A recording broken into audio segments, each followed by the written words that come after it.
Aprovado em segundo turno o texto base da reforma da Previdência.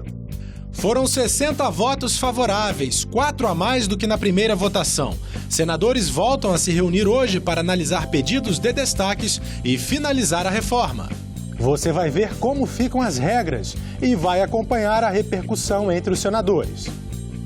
O texto não é perfeito, mas dentro da enorme diversidade da casa é o melhor texto possível. Nós reconhecemos que existem déficits, que existe um déficit das contas públicas e é preciso fazer um reparo em relação a isso. Mas por que somente dos que menos têm? A data para promulgação ainda não foi definida. E enquanto isso, reformas sobre outros assuntos já estão no radar do governo. Hoje é quarta-feira, 23 de outubro, e o Senado Notícias começa agora.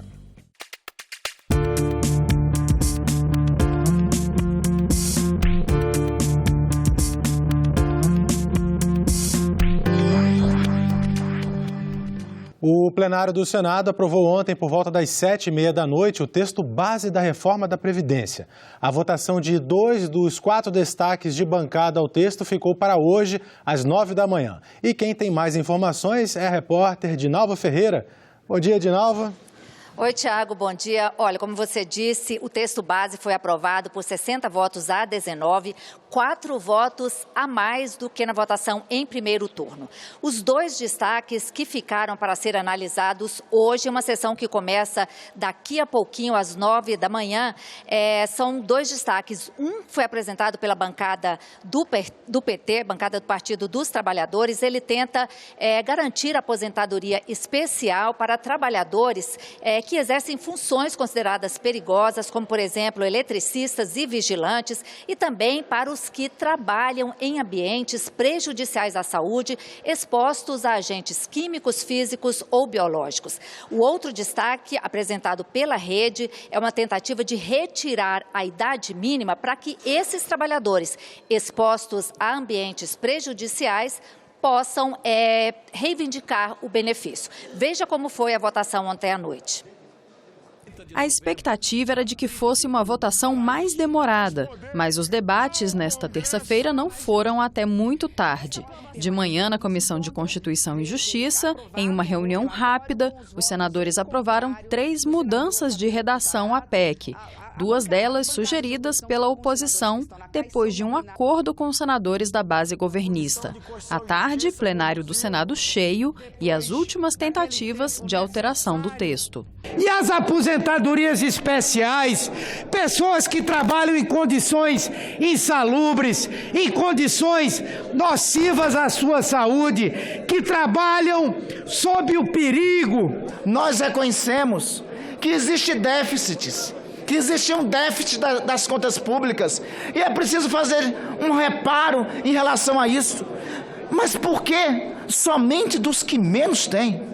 Vale ressaltar que a maioria dos prejudicados pela revogação das regras de transição serão as mulheres servidoras, o que já houve um aumento de 2 anos na idade para a aposentadoria, o qual vai acarretar um pedágio de 5 a 10 anos no tempo de serviço. Às 7h20 da noite, o texto principal da proposta foi aprovado, por 60 votos a favor e 19 contrários. Em nome do ministro Paulo Guedes, cumprimentar toda a sua equipe, ministro. O Senado da República, o Congresso Nacional, a Câmara dos Deputados, enfrentou este ano uma das matérias mais difíceis, mas ao mesmo tempo mais importantes para a nação brasileira. Nós estamos fazendo justiça à expectativa do povo brasileiro. O texto não é perfeito, mas dentro da enorme diversidade da casa é o melhor texto possível. E nós estamos, depois de mais de 40 anos da celebração daquele pacto com a sociedade brasileira, tendo que redefinir os contornos do Brasil que nós queremos construir. Do Brasil que possa, de fato, proteger os mais pobres, que possa, de fato, oferecer oportunidades iguais para os milhões de brasileiros que vivem no Norte, no Nordeste, no Centro-Oeste, no Sul e no Sudeste. Em seguida, os senadores analisaram 2 destaques para que fossem retirados trechos da proposta, mas eles foram rejeitados. Outros 2 destaques serão votados em reunião extraordinária do plenário nesta quarta-feira. Eu convoco para a sessão extraordinária às 9 horas da manhã para a gente deliberar os 2 destaques. O destaque do Partido dos Trabalhadores e o destaque da Rede Sustentabilidade. E as alterações na Previdência não param por aí. Vai ser lido nesta quarta-feira aqui na CCJ o relatório às 168 emendas apresentadas à PEC paralela, que, entre outras mudanças, estende as novas regras de aposentadorias a estados e municípios e prevê novas fontes de arrecadação. A presidente da comissão afirmou que, com a leitura do parecer, vai conceder vista coletiva por pelo menos uma semana para que os senadores analisem melhor o texto. Nós concedemos vista coletiva de pelo menos uma semana, podemos dar 15 dias, e pelo calendário oficial sem acordo, já é possível até o dia 19 de novembro termos a aprovação da PEC paralela. Tiago, eu converso agora com o senador Paulo Paim, que foi quem defendeu o destaque do PT ontem em plenário. Bom dia, senador. É muito importante garantir essas regras mais brandas para esses trabalhadores, senador? Veja bem, o que a PEC que veio da Câmara apresenta aqui para nós? Ela botou num artigo que é proibido se aposentar quem trabalha em área de alto risco. Serviço perigoso, explosivo, produtos químicos, aí não pode se aposentar com o princípio da aposentadoria especial. Como é que é hoje a lei? Hoje quem trabalha nessas áreas, vigilância, guarda de trânsito, guarda municipal, eletricitário, enfim, se aposenta com 25 anos de contribuição. O que diz a PEC? Eles não podem mais se aposentar. É a proposta mais radical, mais perversa do conjunto da obra que está nessa proposta.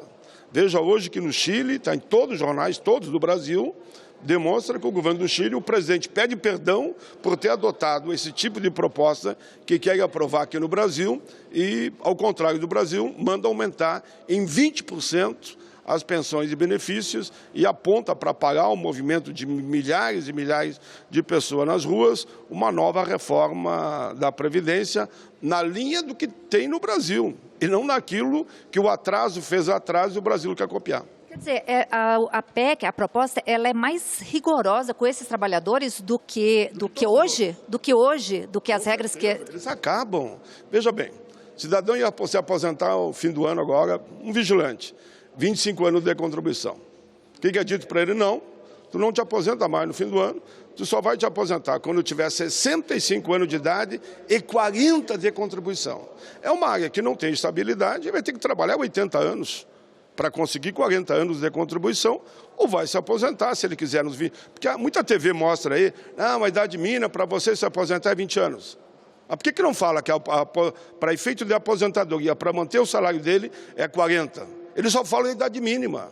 Agora é 40 anos de contribuição. Quem está me ouvindo aqui agora, quer te aposentar com o princípio da integralidade, que não vai ser integral, porque a média agora de toda a vida laboral te prepara para trabalhar 80 anos. Senador, o senhor acha possível aprovar esse destaque hoje? O que aconteceu ontem que estavam discutindo esse destaque e a sessão foi interrompida?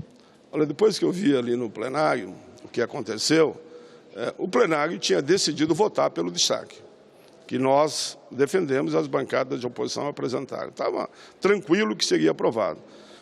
De uma forma que é muito comum aqui na casa, eles alegaram falta de quórum, que quem tem quórum aqui é o governo tinha 60 votos no plenário, alegaram falta de quórum, jogaram para esta manhã, de quarta-feira. A minha experiência aqui em Brasília mostra que entre o céu e a terra, no submundo de Brasília, entre a noite e o dia, pode acontecer muita coisa. Eu fui constituinte, eu vim interromper no meio da Constituição e no outro dia a votação muitas vezes mudava de lado. O meu receio é esse. Espero que com o Congresso em tese renovado isso não aconteça. E aquela vontade do plenário de ontem se reflita hoje pela manhã. Agora, tem algum impacto, tem impacto financeiro, senador? Qual seria o impacto financeiro dessa mudança? Essa é uma boa pergunta, porque alguns ali falavam em 65 bi, outros falavam em 20 bi, outro falou em 18 bi, outro falou em 8 bi. Então, não sabem. Por que não sabem, pessoal? Porque o debate desse destaque é só para garantir que uma lei vai definir quais aqueles que terão direito efetivamente à periculosidade. Como não tem lei hoje, eles têm que ir na justiça. O que é a vontade do governo?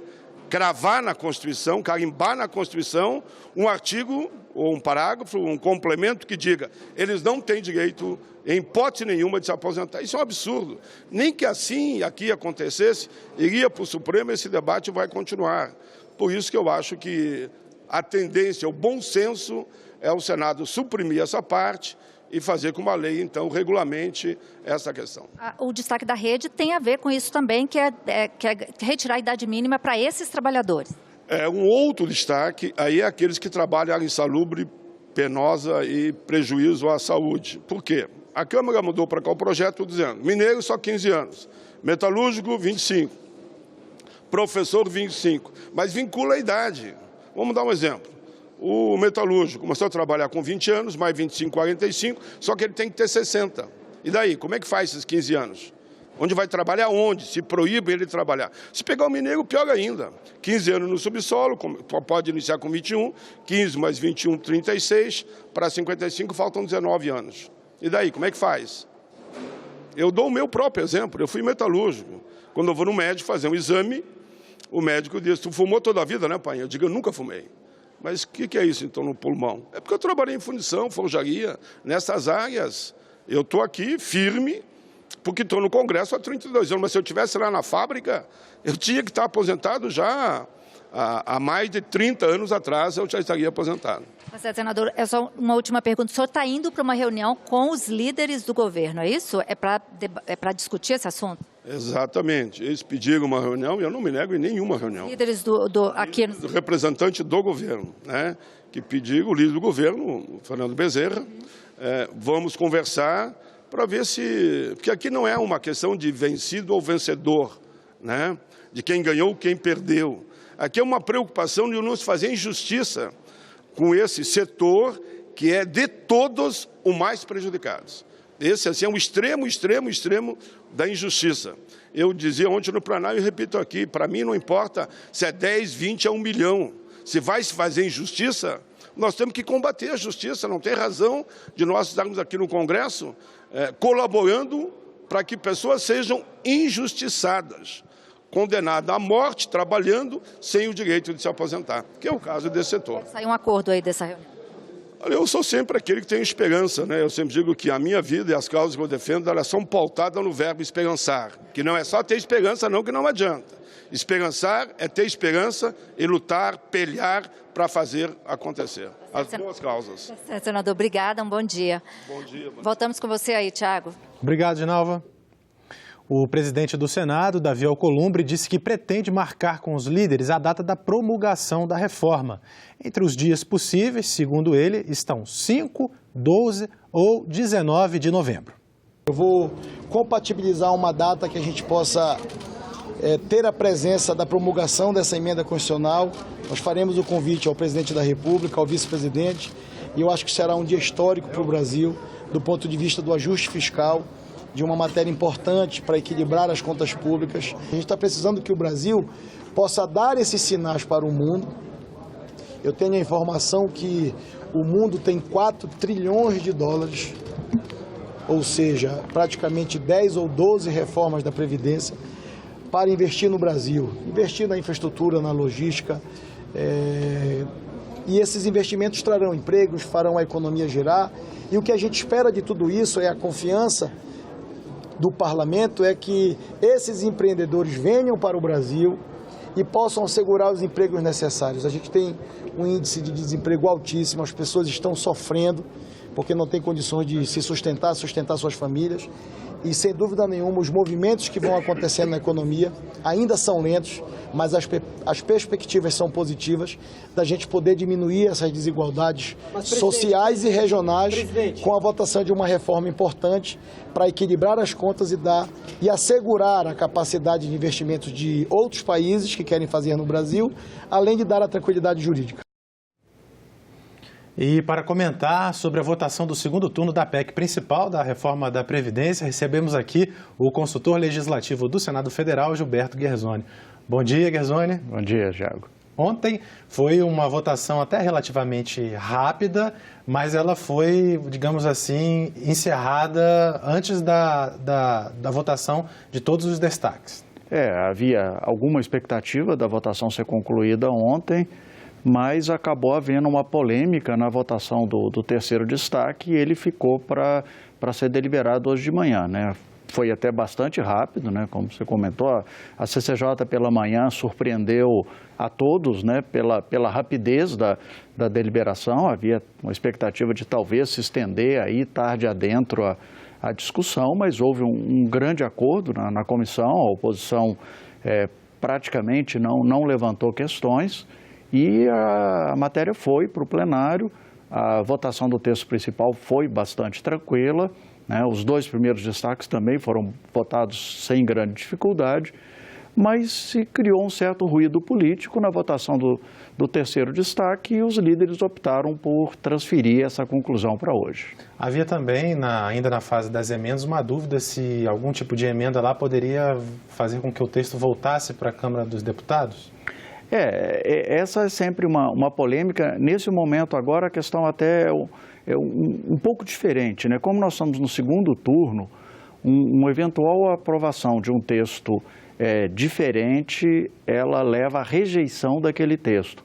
Porque a Constituição prevê que ela só pode sair do Senado, a proposta, se ela for votada em 2 turnos.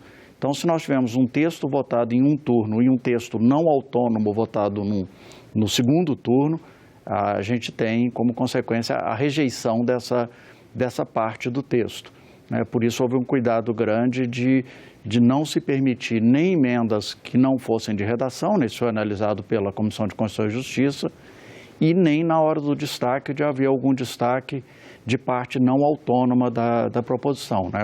O presidente Alcolumbre chegou mesmo a indeferir um dos destaques por essa razão. Bom, deve ser concluída hoje a votação do segundo turno desses 2 destaques restantes. E aí a pergunta que todos fazem é, a partir de quando, então, começam a valer essas novas regras? A expectativa é que seja votada hoje, né? Tudo indica que são apenas 2 votações, né? Tudo permite que a votação se conclua hoje. Agora, a vigência da proposta é a partir da sua publicação. Aí nós temos primeiro a promulgação, que é o momento em que as mesas das 2 casas assinam a proposta. De acordo com a Constituição, isso pode ser feito a qualquer momento, né? Isso poderia até, em tese, apenas os autógrafos, né, o original da proposta ser assinado pela mesa do Senado, encaminhado à mesa da Câmara, assinado e a matéria ir ao Diário Oficial. Mas o regimento comum prevê que as propostas de emenda à Constituição são promulgadas em sessão solene do Congresso Nacional. Então é necessário que o presidente Davi Alcolumbre convoque uma sessão solene do Congresso Nacional para que ocorra a cerimônia formal dessa assinatura. E como também o presidente Davi chamou a atenção, pela importância dessa proposta, se quer criar um fato político nesse momento. Então, se estão articulando as agendas, né, das diversas autoridades, né? O presidente Alcolumbre falou até na presença do presidente da República, do vice-presidente da República. Então, os cerimoniais aí das 2 casas certamente vão se articular para marcar essa promulgação, né? Nós temos alguns fatos imediatos que podem atrasar um pouco, né? O presidente Alcolumbre está assumindo a presidência da República, o presidente Rodrigo Maia está em viagem ao exterior. Então, certamente vão aguardar que todas essas agendas se ajustem. Né, para que ocorra a promulgação. marcada essa sessão solene e feita a promulgação, né, as duas mesas assinam, a matéria vai para o Diário Oficial e aí é o tempo para publicação. Pode haver uma demora um pouco maior. Como regra, a publicação pode acontecer até no mesmo dia, né, em edição extraordinária do Diário Oficial, ou, como normalmente acontece, no dia seguinte ou 2 dias depois, se for muito tarde, né? É uma questão formal, horário de fechamento do diário, essas questões. Mas pode haver uma demora um pouco maior se for conveniente esperar alguns dias para a publicação, mas aí é questão de dias. Na verdade, então, essa vai ser a emenda constitucional número 102, né? Como uma curiosidade, né? Será a emenda 102? Se nenhuma for promulgada nesse meio tempo, sim, né? Exatamente. E, na verdade, algumas pessoas que estariam ali para se aposentar em novembro, vamos dizer assim, podem ser atingidas e cair nas regras de transição. Pode, por alguns dias. Porque é imediato. Por alguns dias alguém pode mudar de situação. Isso ocorrerá necessariamente, né? Tendo em vista o tamanho do país, né, e a quantidade de pessoas que estão ali próximas a se aposentar, qualquer data que ocorra essa publicação, algumas pessoas serão aí atingidas por dias, né, por 24 horas. Aí eu lhe pergunto, Guerzoni, será que vai haver muita judicialização, sobretudo em algumas categorias aí que ficaram menos satisfeitas com o texto? Não, isso sempre é uma possibilidade, né? Tendo em vista uma matéria que atinge direitos num número tão grande de pessoas, certamente você terá o recurso à justiça aí de uma série de pessoas. Agora, isso não é uma novidade, né? A gente teve várias reformas da Previdência, né, várias emendas constitucionais, várias leis que alteraram a situação da Previdência e isso pacífico que, né, a data da promulgação ela tem um divisor de águas para as pessoas, né? Tanto na emenda 20 em 98, na emenda 41 em 2003, nós tivemos muitos casos de pessoas que foram atingidas ali por 1 ou 2 dias da publicação. Mas eu digo assim, tecnicamente a PEC, né, ou a emenda constitucional vai ser segura? Ela está cercada tecnicamente para que, de fato, possa atingir o objetivo? Isso é um pouco difícil da gente responder com um nível de certeza, né? Claro que a proposta saiu do governo, né, onde seus técnicos examinaram, passou pelos técnicos da Câmara, pelos técnicos do Senado, né? A proposta tem um alto grau de certeza jurídica, mas a lei é sempre aquilo que o seu intérprete diz, né? Então a gente, inclusive, nunca pode prever como o Poder Judiciário vai interpretar a norma ou o próprio intérprete administrativo. Então há uma margem aí de incerteza grande, especialmente numa proposta do tamanho dessa emenda, né? Ela em termos de dimensão, a maior emenda à Constituição que já tramitou no Brasil até hoje. Olha que nós tivemos mais de 100 emendas, né? 101 emendas constitucionais, emendas de revisão, né? Há quase 110 alterações da Constituição. Essa é talvez a maior de todas, e ela procura disciplinar uma série de questões que até em tese poderiam ser feitas por lei ordinária. Então ela é bastante longa, bastante complexa. Na votação você acaba às vezes tendo algum problema de harmonia entre dispositivos. Tudo isso abre brecha para que haja recursos dentro da administração, num primeiro momento, e no Poder Judiciário, no segundo momento, né? E principalmente porque isso atinge muito fortemente o direito das pessoas. Quando as pessoas se sentem atingidas nos seus direitos, elas tendem a buscar o Poder Judiciário. Tá certo. Bom, você falava sobre os dispositivos, sobre as novas regras, e nós temos uma reportagem preparada sobre isso. O texto principal da reforma da Previdência, aprovada em segundo turno, é praticamente o mesmo que veio da Câmara dos Deputados, com exceção dos destaques de bancada da proposta que retiraram alguns trechos do texto. Vamos ver então agora os pontos principais do texto final da proposta. O texto base da reforma da Previdência, aprovado por 60 votos a 19 no plenário do Senado, define que a idade mínima de aposentadoria foi fixada em 65 anos para homens e 62 anos para mulheres.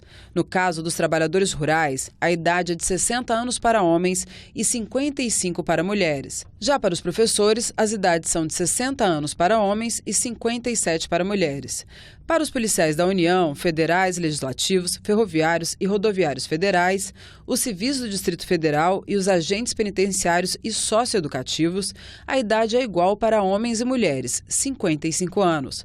A reforma ainda prevê tempo mínimo de contribuição para trabalhadores do setor privado e público. No setor privado, esse tempo vai ser de 15 anos para mulheres e 20 anos para homens. Mas para os homens que já estão no mercado de trabalho, o tempo é de 15 anos. No funcionalismo público, o tempo é de 25 anos para homens e mulheres, com o mínimo de 10 anos no serviço público e 5 anos no cargo. A PEC prevê ainda regras de transição para quem está empregado atualmente. A proposta também prevê mudanças nas alíquotas de contribuição dos funcionários públicos e dos trabalhadores do setor privado. Bom, são 8 horas e 57 minutos em Brasília. Estamos analisando o segundo turno da votação da reforma da Previdência. Daqui a pouco, às 9 horas, está marcada a sessão plenária do Senado para concluir essa votação. São 2 destaques. Mas agora vamos conversar com a nossa reportagem. A repórter Dinalva Ferreira está com um parlamentar. Dinalva. Oi, Tiago. Eu converso agora com o senador Marcos Rogério, que é do Democratas. Bom dia, senador. Esse resultado de ontem era esperado pela base do governo, senador? A aprovação do segundo turno da reforma era esperado e com a votação ainda mais robusta. 4 votos a mais. 4 votos a mais, 60 votos favoráveis à reforma da Previdência. Foi um grande avanço, uma grande sinalização de responsabilidade com o país. Agora, tem 2 destaques que ficaram para ser analisados hoje, entre eles o destaque apresentado pelo Partido dos Trabalhadores, né, que quer incluir os trabalhadores expostos a agentes nocivos, trabalhadores que exercem funções perigosas, como nas aposentadorias especiais. O senhor acha possível isso ou isso vai impactar muito na reforma? Bom, 2 informações. Primeiro que aqui há uma confusão de definições e de conceitos. Estão confundindo regras trabalhistas com regras previdenciárias, né? A periculosidade é um elemento que se afere para atribuir um ganho a mais na esfera trabalhista e não na esfera previdenciária. Na esfera previdenciária, os elementos a serem considerados são aqueles que causam dano efetivo e não a possibilidade de dano, né? É o caso de alguém que está sujeito, por exemplo, a agentes nocivos, sejam eles químicos, físicos ou biológicos. Nesses casos, há justificativa, há fundamento, há elemento jurídico para embasar a concessão da aposentadoria ou da pensão. Agora, só o fato de trabalhar numa situação em que expõe a algum grau de periculosidade, por exemplo, é o caso do guarda, né, do agente de vigilância, do eletricista também. Né? Do caso do eletricista, aí não, porque há um elemento físico, um risco físico. O STJ, inclusive, já tem decisão em relação a isso. Eu tenho uma posição divergente. Ali há um dano em processo, contínuo. Não é só a possibilidade do dano. Há um dano efetivo à condição de saúde dele. Quando há um dano efetivo à condição de saúde, ou seja, a pessoa vai perdendo progressivamente a sua capacidade laboral, a sua condição de saúde, nesses casos, tanto a Constituição quanto a norma, quanto a lei, já prevê as aposentadorias especiais. O problema é que está havendo uma confusão no plenário do Senado Federal, e ontem isso ficou evidente, que quer garantir nessa reforma da Previdência a inclusão de algo que já não existe desde 1995. Porque antes de 1995, com a inovação da lei, o enquadramento para as aposentadorias especiais era por categoria e não pelo risco efetivo, pelo dano efetivo, pelo dano efetivo. Era por categoria. Pertencia à categoria tal, enquadrada naquela hipótese de aposentadoria, se aposentava pelo regime especial. A partir de 1995, isso mudou. A partir dali, é preciso aferir o dano real. Então, repito, os casos em que há o enquadramento, o que há a possibilidade de enquadramento, são aqueles em que o trabalhador do regime geral de previdência, regime especial, está submetido a agentes nocivos, agentes químicos, físicos e biológicos, não apenas a chamada periculosidade em abstrato, a possibilidade do dano. Isso não justifica a aposentadoria especial. Justifica, sim, benefícios trabalhistas, mas são regras diferentes. Uma coisa são os benefícios trabalhistas, ganha mais porque tem periculosidade, porque tem insalubridade. Outra coisa são esses mesmos elementos serem justificados, serem usados para atribuir uma aposentadoria especial. Deixa eu ver se eu entendi, senador. Então, o senhor é a favor, em parte, o destaque dá para aceitar parte do destaque, que é essa parte, porque o destaque diz também trabalhadores em ambientes insalubres. Não, isso não significa, veja, o destaque seria... É difícil de entender. É porque há uma confusão aqui em relação à legislação trabalhista e em relação à legislação previdenciária. Eu sou contra o destaque. Esse destaque tem impacto financeiro. Então, qual seria o impacto, senador? A previsão é algo superior a 30 bilhões. Fala assim, a equipe econômica está falando de 32 bilhões de reais de impacto nas regras da Previdência. E, de forma, a meu ver, até inócuo, porque o que ele está tentando suprimir, o que ele está tentando tirar, não resolve o problema, porque vai carecer de fundamento. O texto que está lá, ele vai garantir maior segurança jurídica, porque nós temos hoje decisões judiciais Brasil afora, que são decisões que uma hora concede o benefício, outra hora não concede, em razão da periculosidade, mas por confusão interpretativa. Estão tentando aplicar na regra previdenciária uma garantia da lei trabalhista, e são coisas absolutamente distintas. Para aqueles servidores, para aqueles trabalhadores que estão expostos a riscos químicos, físicos ou biológicos, a regra já garante a aposentadoria especial. A periculosidade é um conceito aberto, abstrato, e que pode acontecer o dano ou não. No caso de acontecer um dano,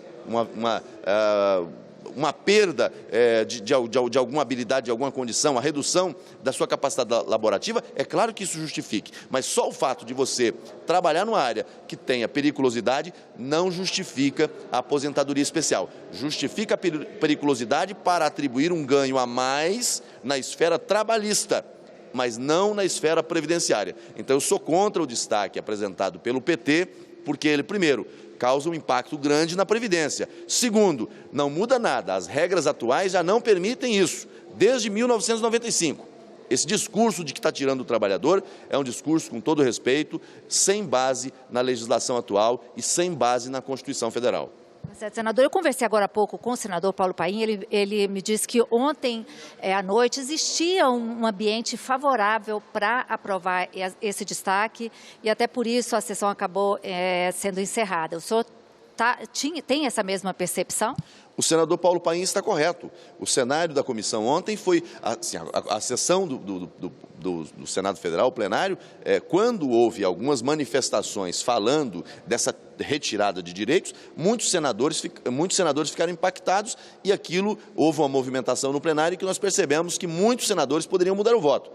Mas eu espero que na sessão de hoje, com base nas informações reais, nos dados reais, os senadores tenham a consciência de votar de acordo com aquilo que é a realidade. Obviamente que todos os senadores, eu mesmo, no primeiro momento, quando ouvi os argumentos do senador Paulo Paim, muito eloquente, muito preparado e muito dedicado a esse tema, eu fiquei preocupado com o tema e eu fui um dos que sugeri ao presidente que não votássemos ontem, porque eu não tenho a intenção de votar nenhuma matéria em que eu tenha dúvidas sobre ela. E naquele momento eu fiquei em dúvida quanto aos argumentos do senador Paulo Paim. Hoje já não tem mais? Hoje não tenho dúvida. Fui buscar as informações ontem à noite ainda. Hoje, logo pela manhã, novamente pedi à equipe da economia que me encaminhasse as informações e estou absolutamente seguro. Essa garantia, esse benefício não existe desde 1995. Você não aposenta ninguém por pertencer a uma categoria profissional de forma especial. É preciso aferir se há realmente dano efetivo, né? Trabalhar nessa área promove algum dano à saúde física, à saúde mental ou não? Está ele realmente exposto a agentes químicos, físicos e biológicos capazes de reduzir a sua capacidade laborativa, a sua expectativa de vida? Se há a possibilidade de aposentadoria especial pelas regras atuais. Se não há, apenas a possibilidade de enquadramento da chamada periculosidade em razão da carreira profissional, isso não é justificativa para a aposentadoria especial. São duas coisas distintas. a periculosidade como atributo a ser avaliado na esfera trabalhista para se ganhar um pouco mais em razão da periculosidade ou da insalubridade, e o caso da Previdência, que aí não, aí é preciso aferir se há dano efetivo. Alguém que trabalha no setor radioativo, por exemplo, é um dano em potencial ou é um dano real? Ele sofre as consequências. Ele perde a capacidade laborativa ao longo do tempo, né? Então, são situações diferentes. Hoje, eu falo aqui, obviamente, que cada senador buscou as suas informações e a sua compreensão e vai fazer o seu voto dentro da liberdade que cada um tem de votar. Hoje eu posso dizer que votarei essa matéria contra o destaque, porque estou consciente que não está tirando nenhum direito do trabalhador. Muito pelo contrário, está dando maior clareza, maior segurança jurídica na norma constitucional. Tá certo, senador. Muito obrigada. Um bom dia para o senhor. Muito obrigado. Tiago, voltamos com você. Obrigado, Dinalva. Bom, Guerzoni, nós vemos aí que um dos pontos centrais sobre essa polêmica da votação de hoje é a questão da economia financeira, que um destaque desse pode alterar, né? Eu queria que você fizesse uma análise de como é que está hoje o sistema previdenciário do Brasil em termos financeiros. A Previdência do Brasil hoje é a maior despesa que o governo federal possui, né? O regime geral de previdência social, né? De longe o maior dos gastos e com uma tendência de crescimento já há bastante tempo.